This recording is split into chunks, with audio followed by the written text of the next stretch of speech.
In this lecture, we'll be covering one of the most important and biggest focuses of research, which is brain development. The development of the brain is a very intricate process, and it depends on so many small parts, so it is really important to understand the details of it, because the tiniest change in normal development can lead to major brain diseases or neurodevelopmental disorders.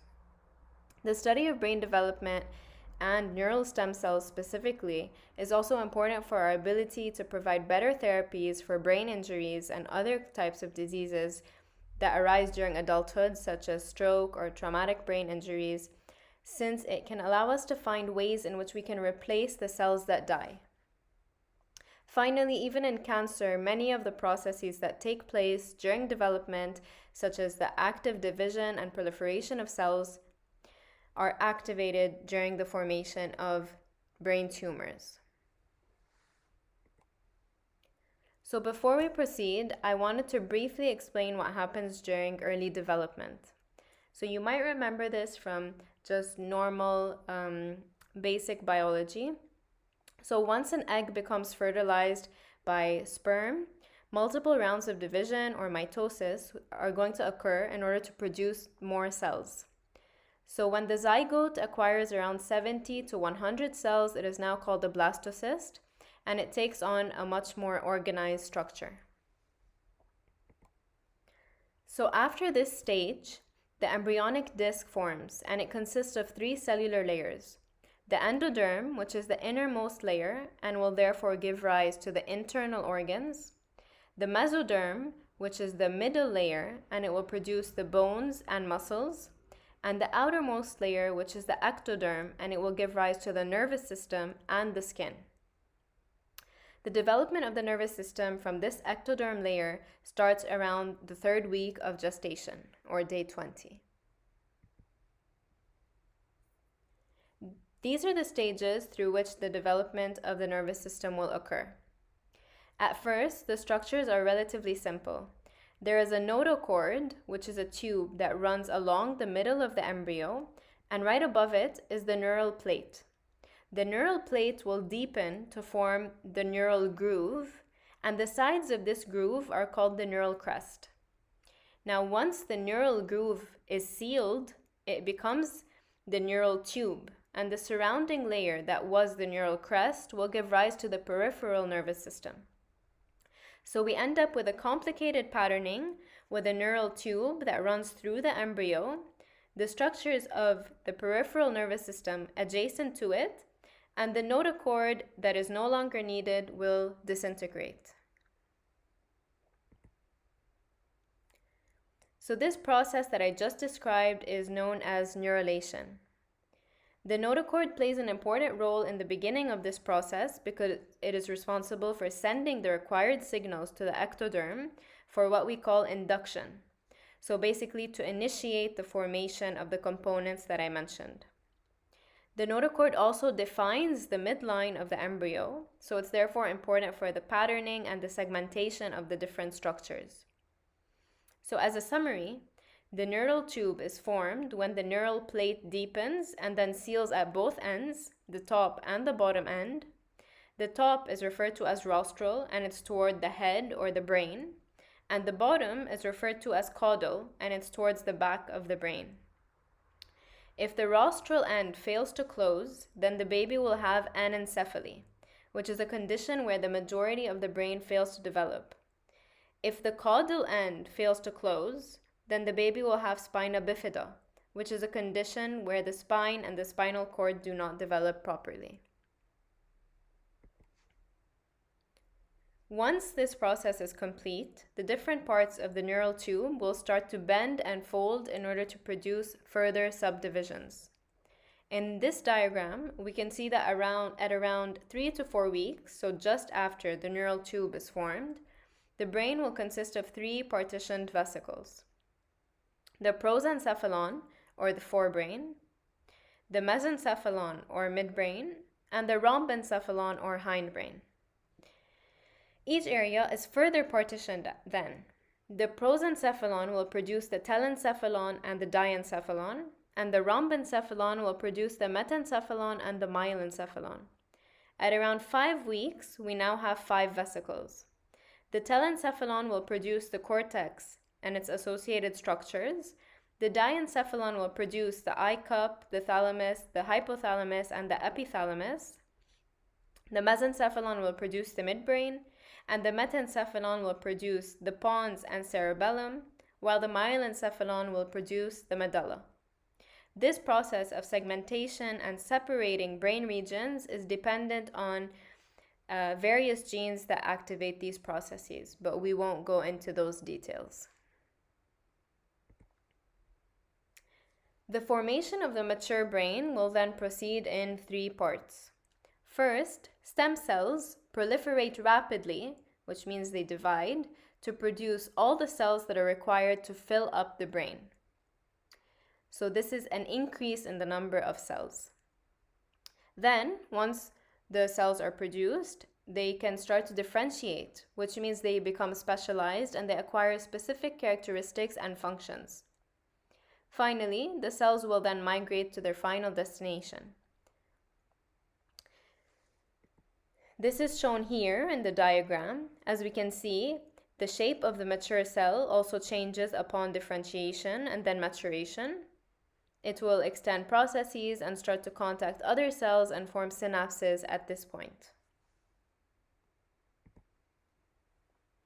Neurogenesis, or the process of creating neurons, will happen in specific areas, and then the cells can migrate from there to their final destination. The 2 neurogenic zones in the brain are the subventricular zone and the dentate gyrus, and they are shown here in the diagrams. So in the diagram on the left, we can see the subventricular zone, and it is found underneath the lateral ventricles. And in the diagram on the right, we can see the dentate gyrus. It is found within a structure called the hippocampus in the temporal lobe. In these areas, there are neural stem cell populations. So these cells have a huge mitotic potential, and during a short window, they produce the 1 billion neurons and even more glia that make up the mature brain. They can either divide symmetrically, so to produce 2 neural stem cells, so just copying basically, or asymmetrically, to produce 1 neuroblast and 1 progenitor cell. Neuroblasts are post-mitotic, which means they cannot undergo mitosis, but rather they will simply give rise to neurons or glia. This is the first step in differentiation. The progenitor cells, which are also sometimes referred to as transit amplifying cells, have limited capacity for division, so they will undergo only a few rounds of mitosis and then they will produce differentiated cells. Differentiation is the process whereby generic cells acquire their identity. So we refer to this as their cell fate. Cell fate specification is dependent on the expression of certain genes. Transcription factors are very important for this process. So transcription factors are basically proteins that regulate gene expression, and because they usually affect many genes, the presence of a transcription factor that is proneural is sufficient to induce a neuronal cell fate, since the transcription factor will activate the expression of a whole set of genes that will give the cell neuronal characteristics. So it will drive the production of a neuron. The same applies to proglial transcription factors. Further specification can also occur. For instance, the neurons that are excitatory have to express the genes that are required for synthesizing the neurotransmitter glutamate. Cells in one region can also follow a different path of differentiation and gene expression than cells in another region, depending on the context and the function required. After the cells have taken on their identity, they will start to migrate from the neurogenic zones in which they were produced, all the way to the brain region or the structure in which they actually belong. Now, there is still a lot of mystery to this process. However, what we do know is that radial glia that can produce these cells also help them to migrate, because they have these long processes across which the cells can move. You can imagine it working as like a highway or a train track in order to guide the neurons and the glia to their destination. Now, one interesting point here is that radial glia were previously believed to only be responsible for helping in the migration of cells, but now we know that they actually have extensive proliferation ability, so they can actually act as stem cells too. If you're interested in learning more, you can read the review that I cited here at the bottom of this slide. In the cortex, the layers are produced in an inside-out manner. This is because the cells that are born first migrate and occupy deeper layers, while the newly born cells will move past these older cells to occupy more superficial layers. So the outermost edge of the cortex, we will find there, we can find the youngest cells, and then as we go deeper into the brain, we'll find the older cells. But the big question from all this is, how does a cell know where it should go? And actually, each cell has different molecules that are present on its membrane, and the interaction between these molecules and molecules that are present in the environment outside the cell in each brain region will determine whether the cell will stop or keep migrating. Some signals, for example, can repel the cell away, and others will attract the cell. Now, this is a very complex field of research, so we won't go into this process or the types of molecules and the effects of each one. Now that the cells have reached their final destination, neurons can start to form their synapses. So synaptogenesis starts around week 20 of gestation and will continue all the way through infancy. Synaptogenesis is similar to migration in that it requires signals from the environment outside the cell. So we call the tip of a developing axon the axon growth cone. In this cone, there are many filaments of structural proteins. So those are the green and red structures inside the growth cone in this diagram, and they represent actin and microtubules. So the growth cones basically start to extend small processes to explore their environment in order to find appropriate targets. The extension and the retraction of the growth cone is made possible by the assembly and disassembly of those protein filaments that I mentioned. So similar to what happens in migration, the molecules on the growth cone will either be attracted to or repelled by molecules in the environment or on the growth cones of other neurons. So for example, if one growth cone has an attractive molecule for the receptor on another growth cone, then those two growth cones will extend towards each other in order to form a synapse. Once a synapse is formed, that doesn't mean that they will always remain. So synapses are very active, as we saw in neurotransmission, and the level of activity at each synapse is a reflection of how necessary and important it is. So part of normal brain development is what we call the pruning of unneeded synapses.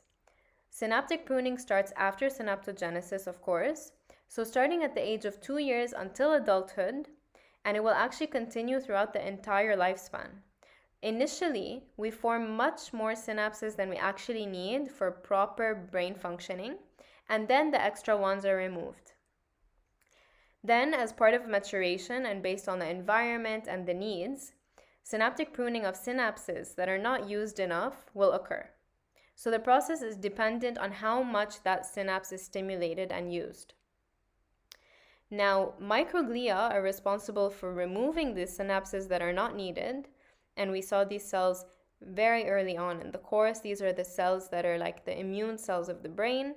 So the microglia play a really important role in this process, and therefore they may actually be involved in brain disorders in which synaptic pruning doesn't occur properly.